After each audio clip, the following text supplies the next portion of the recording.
Detective Comics 1064, Ram V writing with Raphael Albuquerque on the art. Obviously, the coming Prince Azur, what was his name? I'll get it when I look at it in a second. Yeah, well, it's Orgum, right? It's the... Well, that's the lesser name, yeah.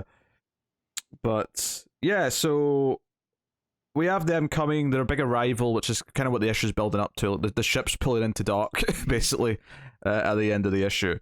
But we actually start off the issue with it's like a flashback to Talia and Damien training, and Talia telling the story of this character from history / mythology, and how he was like devout to the gods and had to walk across the desert. But had a demon tied to him, and it's hard not to compare this. The demon's tied to him, and he's always wrestling a demon internally, like to Batman, right? And the idea. Well, it was every time the sun went down, the demon and him would struggle. Yeah. And yeah, he was the grim knight, and he had done everything he could in the mortal world, and so he'd set across to earn the favor of the gods. And one of the trickster gods, put him on this impossible task of crossing this desert. Tied to this demon, and notably, it started off with it was like his ex who suggested to the gods to give him this task. So I think it's almost like this ex is representing Talia. If we're saying that this Farad guy is representing Bruce or Batman, then perhaps she represents Talia. But at the end of the story, when he gets back, so much time has passed that the love of his life has died of old age. So he curses the gods and wants the gods to end. So he stays there and waits. So there's now this monument there, and it kind of represents that the end of the gods is near, kind of thing. So, I think thematically there's some interesting things that are introduced here with the idea of Batman going against this royal family and them being the last of this kind of type of nobility in line. Not literally gods, but for all intents and purposes in the context of the story. I think that's kind of fascinating. And it's very Ram V from what we've read in Swamp Thing and Catwoman. Sure, yeah. He likes to do these kind of fables.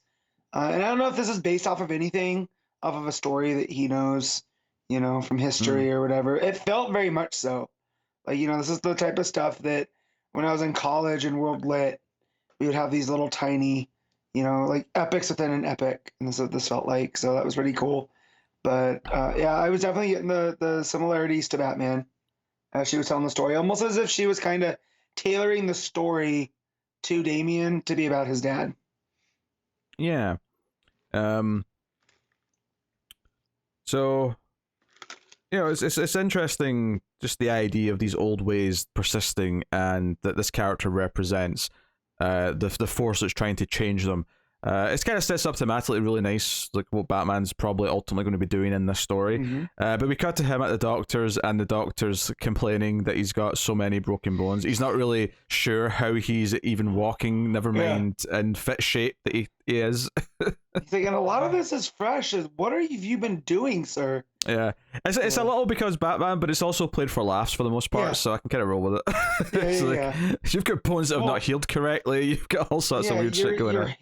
Your hands alone, there's an x-ray of his hands, and they're all jacked up from just years of punching criminals. But he's not just at the doctor's for himself. He's there to scare the bejesus out of one of the guys from the last issue. Yeah, it's very Dark Knight Rises. When Bruce goes to the doctor's to go speak to Gordon. Obviously, he's not interrogating Gordon in that case, but similar vibe. He puts on the balaclava. He questions the guy. And it ends up leading him to this, building where Talia ends up being. What I thought was interesting about this whole thing, though, is that Batman, as he's fighting Talia, kind of realizes that this is a distraction. It's she's staying in fighting when she knows she can't win because she's keeping him from somewhere else. I kind of like the implication that perhaps you could read this as she's doing this because she wants this royal family to come to Gotham and be unimpeded by Batman. But the feeling I got by the end, especially the way the last couple of pages play out, was that it was more like she was trying to keep him here because she didn't want him to go fight them because she didn't want them to lose. She was in her own weird way. She was trying to protect Batman. Yeah. No, that's how I read it too. Yeah. Is that she knew that he's not going to stop in this family. He knows nothing about them, right? He has no intel yet, and they would wipe the floor with him. And so it was her own weird, Talia way of keeping him safe. and you know, I like that because we've gotten so much on the Talia and Bruce as kind of co-parents that we forget that, you know, she still has affection for him. Yeah. Like, yeah, she runs a terrorist organization or whatever. It sells how bad this family is if Talia sees them as bad. If Talia is looking at them and going, oh no, I want Bruce to be safe from them. Because we cut to the docks and like Mayor Nakano and Commissioner Montoya are there, and I like that all this continuity from the last run has been kept intact. Ram V doing a good job there.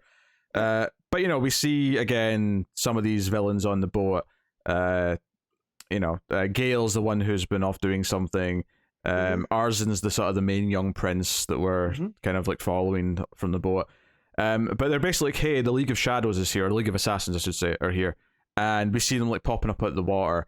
And gunfire is erupting. Montoya's here, and the big ending of the issue. And I really liked how this issue ended. I mean, because this was definitely a quieter setup issue, but I think the tease that I got at the end here, where, we won't react. We'll just let them make their play. We'll let this all play out. Because then the final line is, we'll wait for Gotham to show its hand. And as he says that, we see Batman effectively rising from the rubble of the building that landed on him and grappling up. So it's this idea that what they're waiting on is for Batman to like make his first like move and appearance to them. Like that they know he's here and they're coming, and they know that they have to deal with Batman if they're coming to Gotham. So it was a kind of an epic build-up moment. It was like, oh, I'm excited now to see what this first confrontation is like between them and Batman. Yeah. So definitely. Also, we kind of skipped over in the doctor visit. Sure. Is that he tells them outside of his physical stuff, there's nothing internally wrong with him. And the doctor suggests, like, are you maybe having panic attacks? And Bruce, of course, is too proud. He's like, panic attacks. F that. I'm not doing that. Yeah. I'm a man.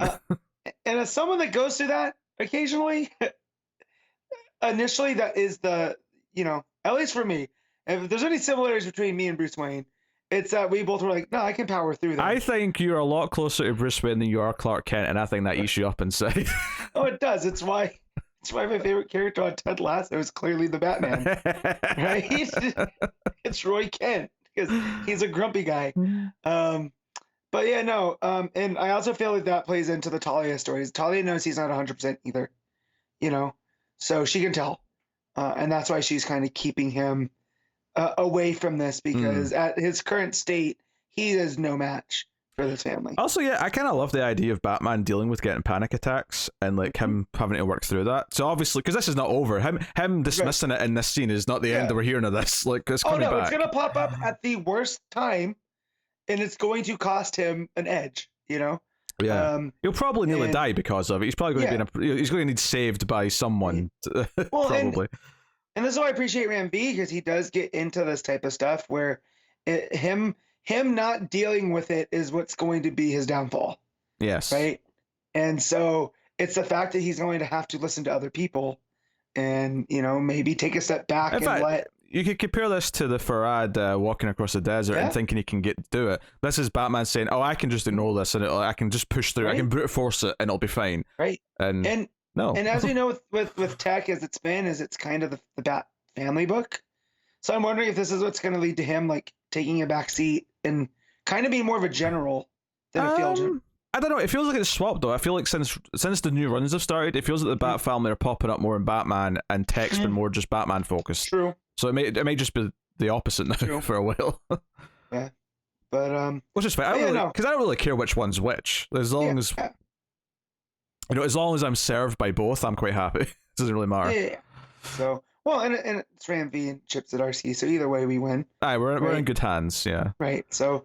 But yeah, no, I liked all that, and the art here, it's still really keeping that gothic vibe, with the story. I mean, I don't know if gothic you would describe that story at the beginning, but once we start getting to Gotham and like the hospital, and there's a darkness to all the art, and I really really enjoy that. Yeah. It's been very consistent. Obviously, we've had Albuquerque in all the issues so far of the arc, and hopefully that can stay consistent. Yep.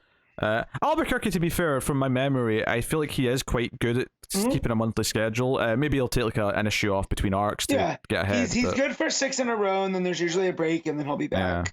So, which is pretty standard for comics, right? Is 25 and 6 issue arcs. So no, very good. I like I say, I think that last page, the way you just see, there's the one panel of just the rubble, and then the panel of the hand coming up with the grapple gun, and then that big glorious panel of Batman swooping up, and like that being like, oh shit, he's coming. He shouldn't, and he's probably going to lose or learn that he's up against something serious that he can't just win instantly.